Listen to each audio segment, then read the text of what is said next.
সম্প্রতি সময়ে সোশ্যাল হ্যান্ডেলে তাহসান এবং রোজার বিচ্ছেদ নিয়ে যে খবরটি ছড়িয়ে পড়েছে এটা সম্পূর্ণ ভুয়া এবং ভিত্তিহীন। এর সঙ্গে বাস্তবতার কোনো মিলই নেই। বর্তমানে ঠিক এরকমই একটা পোস্ট শেয়ার করা হয়েছে রোজা এবং তাহসানের পক্ষ থেকে। রোজা এবং তাহসান দুজনেই নাকি সুন্দর মতো সংসার করছে, তাদের সম্পর্ক নিয়ে কোনো ধরনের সমস্যা হয়নি, এমনকি বিচ্ছেদের কোনো বিষয়ই নেই তাদের মধ্যে। শুধুমাত্র গুজব এবং ভুয়া তথ্যের ভিত্তিতেই এই খবরটি চারিদিকে ছড়িয়ে পড়েছে।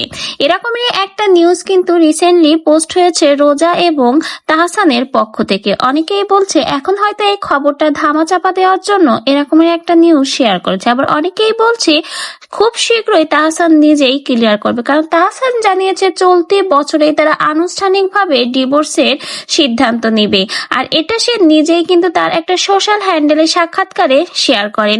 তাহসান বলেছিল ব্যক্তিগত বিষয় নিয়ে সে কখনো সোশ্যাল মিডিয়াতে জানাতে চায় না, কিন্তু তাদের বিবাহ বার্ষিকী উপলক্ষে একটা ভুয়া এবং গুজব ছড়িয়ে পড়ে। এরপরে সে জানায় কিছুদিন যাবৎ অর্থাৎ জুলাই মাস থেকেই তারা আলাদা রয়েছে। এরপর থেকেই তারা দুজনে মিলে সিদ্ধান্ত নিয়েছে তারা ডিভোর্স নেবে এবং খুব অল্প দিনেই চলতি বছরে তারা এই ডিভোর্সের সিদ্ধান্ত নিবে, তাও আবার আনুষ্ঠানিকভাবে।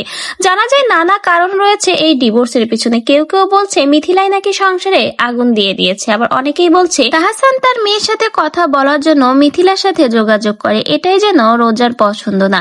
এরকম নানা গুজবই শোনা যাচ্ছে। যাচাই না করা খবর আসলেই বিশ্বাস করা যায় না।